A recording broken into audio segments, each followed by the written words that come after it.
So our first question for tonight goes like this. Dear Ajahn, I am feeling okay about my practice. I can see my identity is shifting from mental and physical existence to peaceful nothingness, at least in my meditation. But I feel very sad about my loved ones. I can see their suffering due to attachments to ever-changing conditions. I give them material support as that will help them at least in the present moment. I know there is no direct answer to this. Would you still let us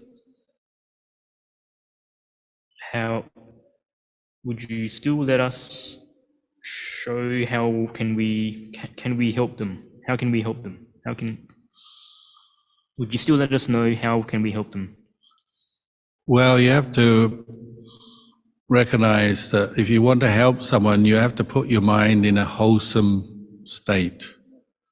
So if you're still reacting, say, with feeling sad or disappointed that your relatives, family are still attached to things and suffering, maybe your experience of sadness is actually going to limit your ability to help them.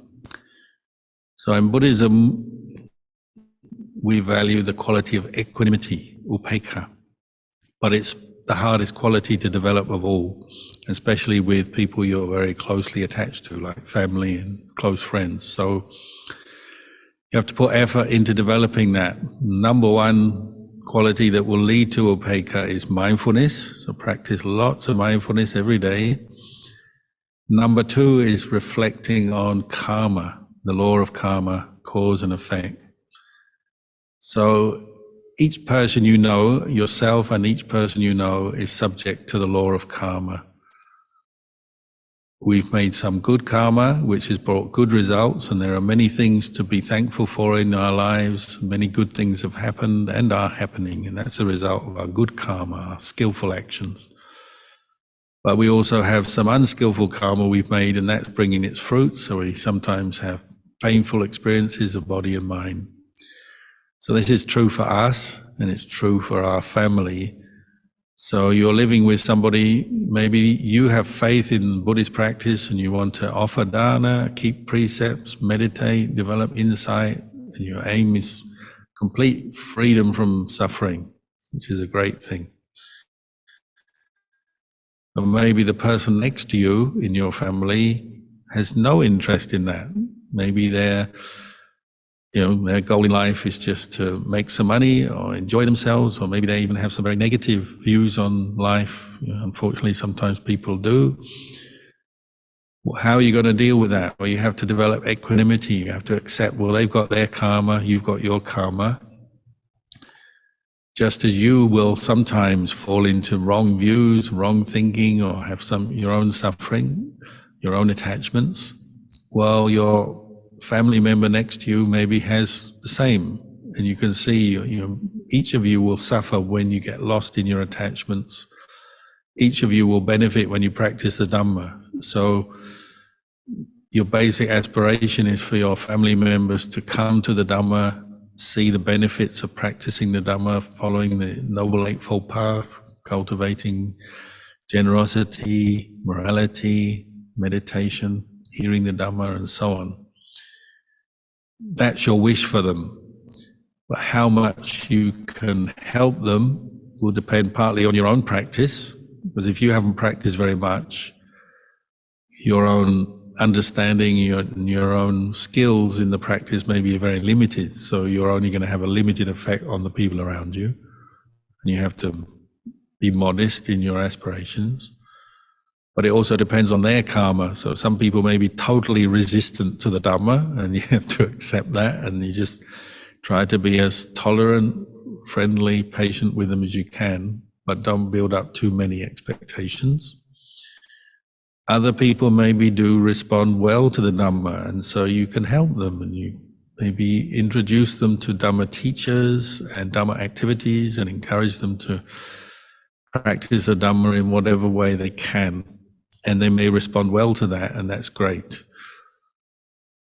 We all live in associate with a variety of people, and some are more open to the Dhamma and the teachings of the Buddha than others. And we just have to accept that, and this is their karma.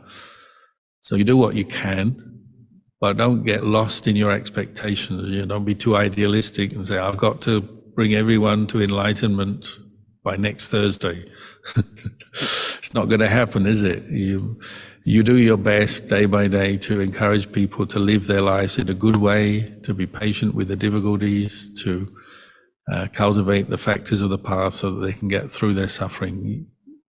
But how much you can do, you have to just accept. There'll be some people you can help and some you can't do much for. And the quality of equanimity and understanding the law of karma will help you to deal with that fact. Sadhu Lumpur. Next question will ask,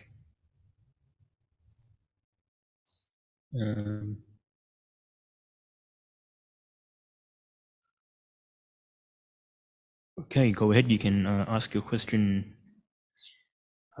Hello, thank you so much, Ajahn, for sharing this wisdom with us.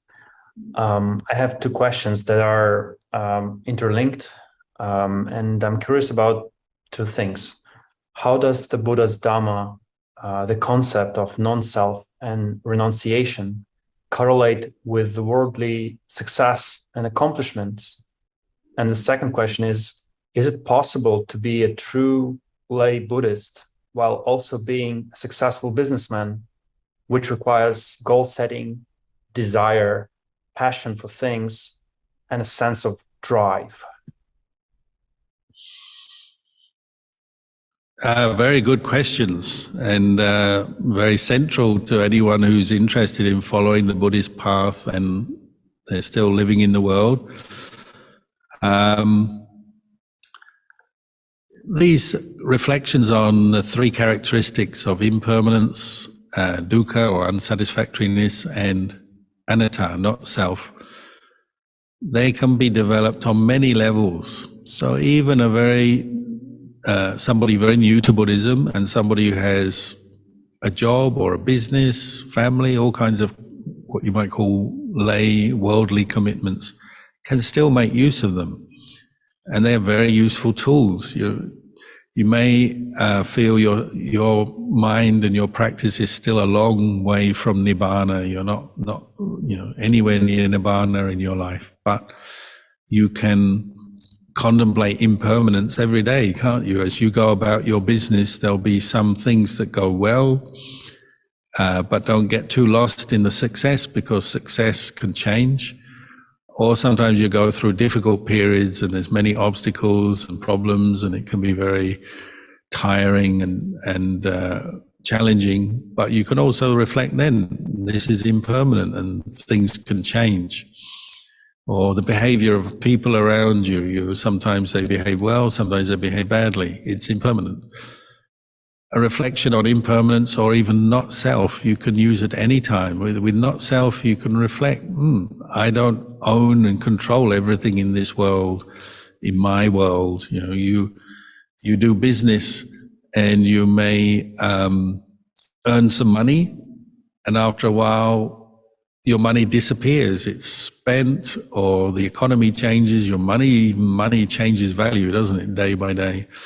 You earn wealth and then your wealth disappears. You can reflect, wealth is not self. Ultimately, I don't control everything or own everything. And you can reflect how when you do try to control and own everything, there's a lot of suffering in that. When you're doing business, part of the reflection on not self is seeing cause and effect at work, and that, if you're successful and things go well, there will be causes that have led up to that. If things are going badly, there'll be causes for that as well. And you may have to go back and look into your business dealings, if you're doing business, and say, well, where can I improve? Where can I change to influence the process of cause and effect? But not to take it all so personally. I am a bad businessman. my life is terrible, if things are going badly, you reflect, well, there are causes and conditions for this, and some of those causes and conditions I can control and influence. Some I can't. Sometimes really good business people still go out of business because the economy changes and there's nothing they can do. That would be a reflection on not self. Maybe you say, okay, I'm doing my best here to make the causes and conditions happen so that this business is successful, thriving, but sometimes there's nothing you can do. In certain situations, I have to accept I can't control it. It's not self, it's beyond my control. So you use not self to help free yourself from taking everything personally and trying to control and have that feeling I own everything. Sometimes things are impersonal. Sometimes you can afford to let go as you're doing business. It doesn't mean to say you're giving up. It just means the attitude you bring is one of wisdom, coming from a place of seeing things. Our life is affected constantly by causes and conditions, rather than just saying it's all me. I am good, I'm bad, my life is successful, I'm failure. Trying to use the Dhamma to see things from a place of Dhamma rather than just taking it all very personally, and usually that leads on to a lot of suffering. So even if you're living in the world with family, with work, with business, try and use reflections like impermanence, not self, to help you understand things better and get beyond the more common reaction where you just try and attach and identify with everything. Your success, you attach to that, so you get lost in that. Any kind of failure or difficulty, you get lost in that. Try and see it more as just causes and conditions that you do your best to influence, you do your best to do a good job, but not to take it so personally and not to take ownership of everything. So that's one thing. Try and use the Dhamma as you go through your life, as you earn your living. Try and use the Dhamma to help remove stress and suffering, and you can do that. The second question you had, can you remind me what it was?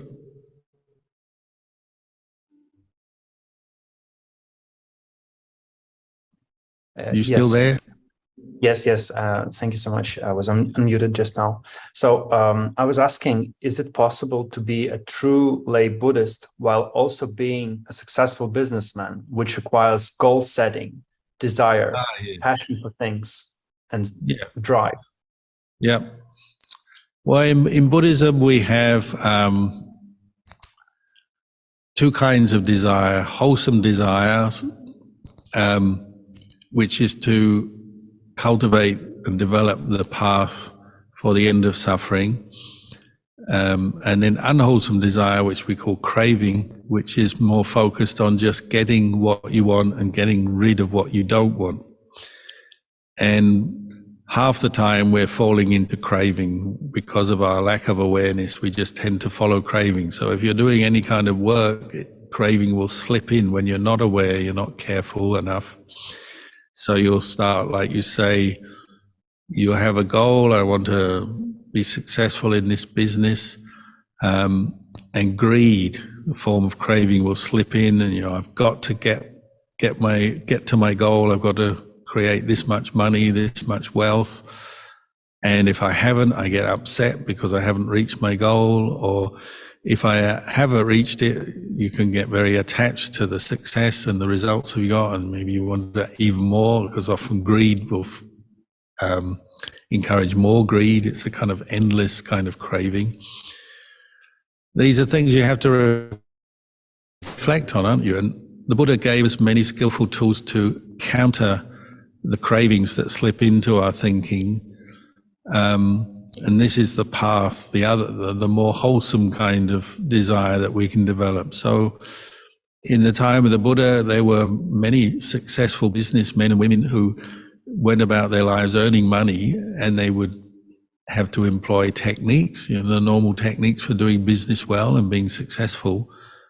But at the same time, because they had faith in the Buddha, they would also apply the Dhamma and the practice of the Noble Eightfold Path to their lives and even into their business dealings. So, for example, the Buddha would always encourage people to practice dana, generosity. So you earn money, but you also practice sharing that and giving it maybe to the needy, the poor, the sick, supporting Sangha, doing many useful, good projects with some of your funds, rather than just, endlessly obsessing with making more money and becoming very greedy, very attached. You practice dana and generosity at the same time as earning money. And then the whole question about how you earn your money, your ethical work, the ethics of it all. The Buddha encouraged people to practice working hard, sure, earning money, sure, but in a way that doesn't harm or exploit others. So if you're doing business, you're trying to be honest, trying to care for the people you work with or deal with, being aware of your relationships with other people, trying to be honest, compassionate, sensitive to other people, not to harm them unnecessarily or manipulate them. Because these are the dangers when we follow the way of craving and you do business. Well, maybe you say, well, I have this goal and I don't care how I achieve it. So I'm going to walk all over people, or I'm going to use people for my own advantage. I'm going to pick them up, chew them up, spit them out. And I don't really care about people because I just want to achieve my goal of being successful, rich, powerful, influential, whatever. The Dhamma is the balance to craving. So you work, but you don't get so attached to your work that you end up hurting other people. That's your goal, is to be compassionate and kind as you work. So you're constantly using the Dhamma to balance craving and to put craving in, to check it, to keep it in its place. And people from the time of the Buddha have been doing that. To this day, I know many people who are quite successful in the work they do, but they're also very kind, sensitive people, and they have the bigger picture. Like when you're fortunate enough to have faith in the Buddha and his teachings, it gives you the bigger picture, doesn't it? So you might work and you're very successful and you put lots of effort into your work, your business.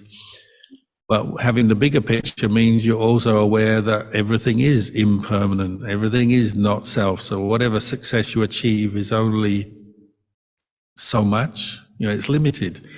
When you die, you take none of it with you. Whatever wealth you achieve this life, when you die, you can't take it with you. If you keep that in the back of your mind, it gives you the right perspective, doesn't it? You don't get so obsessed with your wealth and your business and your earning money and seeking profit, that you really delude yourself and think you are your business or you are your profit. You're not. These things are impermanent and they're not self. You use these reflections to help keep your mind balanced and in perspective. Practicing dana, practicing sila, living in an ethical way will help you there, and then doing some meditation. So the best business people will also devote some time to meditation as well. They won't be so obsessed with their work that they haven't got time to do a bit of meditation. And when they meditate, they're practicing letting go of some of the attachment, the craving that will come up. So they balance what they're doing with the spiritual side of life. They're not just work, which often makes people very miserable. They also develop the joy from helping others, living in an ethical way, practicing meditation. So Buddhism and business and economics can go hand in hand, but we have to kind of devote some time to the study and practice of Buddhism as well as our business. Thank you so much, Sadhu. Thank you. Okay, Sadhu Lumpo. Our next question goes, my mother is mentally ill. She has many different illusions and imagines my father has affairs. She is also very jealous about daughters getting along well with father.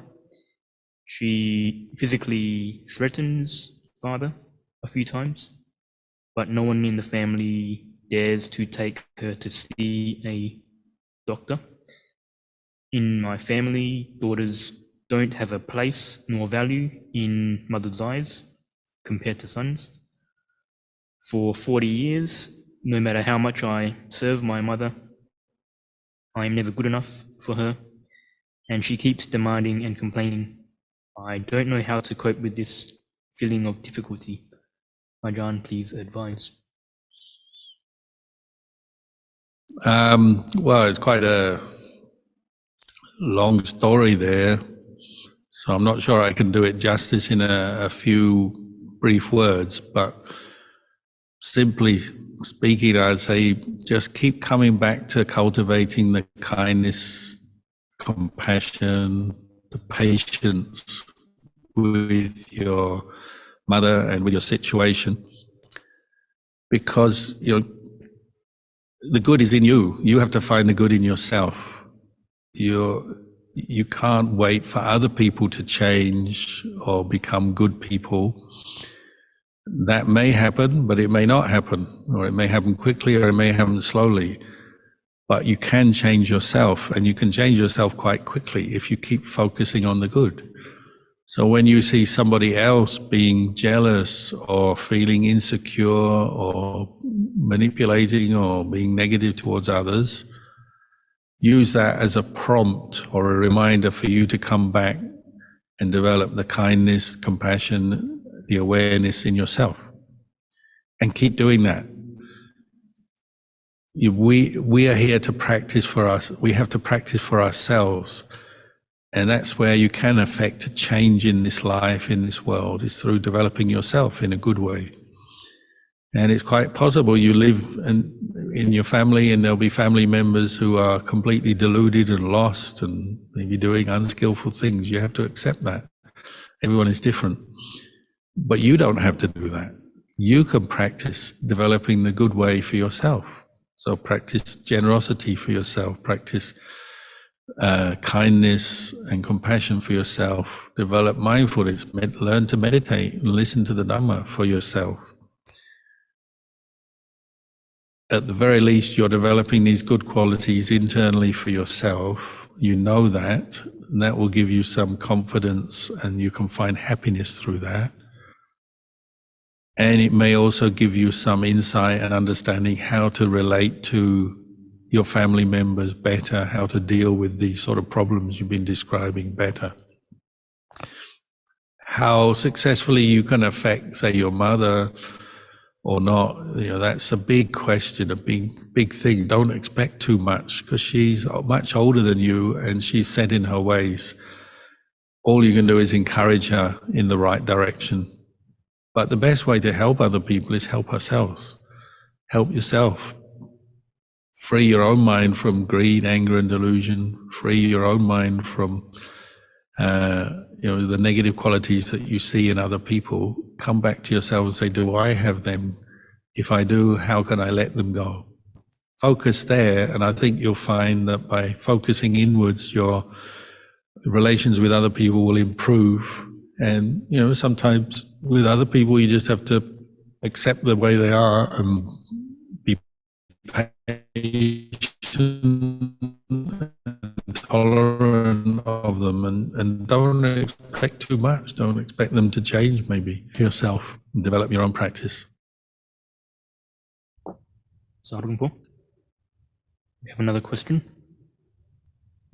At work, I often cannot express my work progress to my superiors, nor can I respond to my colleagues. I have absolutely no idea how to get myself to talk more. Also, I'm often depressed. My supervisor asked me to improve, but I become more fearful and worried. How can this be improved? Thank you. That's a big question as well. I don't know how serious the problem is, whether you need some help from a therapist, a counselor, or somebody who can be a good friend to you. That may help. Seeking out wise, good friends, what we call Kalyana Mitta, is a huge part of our practice, whatever our life situation. So associating with good people will be one factor that can help, I think. But even if you aren't able to be with good people all the time, you have to associate with the good within yourself. So if you have a tendency towards depression, I'd practice a lot of kindness and compassion as a meditation, as a general attitude in daily life, and maybe look at ways to help other people. Consciously go out and help other people in ways that you can do according to your means, your skills, who you are. You know, there's always more we can do in life for others, whether it's voluntary work, charity, donations. It could be family that we help, an individual family member. It could be just generally in society, going out doing volunteering and so on. I would focus a little bit on this to get you out of yourself. And I realize you have your own personality, your own problems, but when we go and help other people, even in very small, minor ways, we start to feel better about ourselves. Our life situation often improves because it gives us perspective.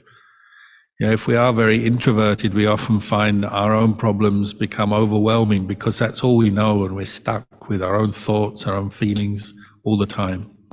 When you go out to help other people, it's like your own personal problems often shrink down a little bit, or at least you see them in perspective with other people. You realize other people also have these same problems. They're very ordinary.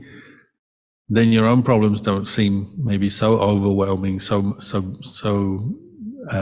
difficult, because you realize that's just part of life. Life is not always smooth. It's a mixture, isn't it? We have some good experiences, but there's also difficulties and challenges. That's just normal. So you want to get to the point where you can see, it's just normal to have a few challenges with communicating with other people, difficult supervisors, whatever. And when you see it's just normal, your attitude can balance up, level up a bit, and just try and get to that point where you can just work with these things and just say, okay, I've got a few problems here, what can I do? And in combination with helping other people, developing kindness and compassion in daily life, I think if you develop a good attitude, you see problems as just things you have to learn from, get through, understand better, and just develop a good attitude there, and then develop a kind attitude to helping other people. I think these kind of inputs will help your life improve. This is a very general answer, I know, but I think for now that's all I can give you.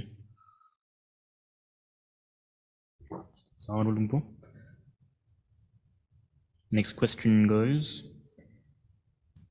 during meditation, when I close my eyes, I do not do anything else, and I start to feel headache. Also, I cannot follow the meditation instructions. I feel difficulty to be aware of breathing in and breathing out. Should I stop to do it, or just know and endure? What should I do during the meditation? Thank you so much. Yeah, this is very common for people new to meditation. Sometimes you have to experiment, try a few different approaches. So one thing is, before you even begin the meditation, maybe do something else like yoga, stretching. Some people will do chanting. They do Buddhist chanting either in Pali or English or whatever their language is, where they remember some of the teachings of the Buddha and the qualities of the Buddha, Dhamma, Sangha. Then they do their meditation. And when you sit down to meditate, don't try too hard. If you're getting a headache, that's a sign that you're trying too hard. You're scrunching up your forehead, clenching your fists, and you're determined to kind of control your mind. So you've already set up a kind of battle with yourself.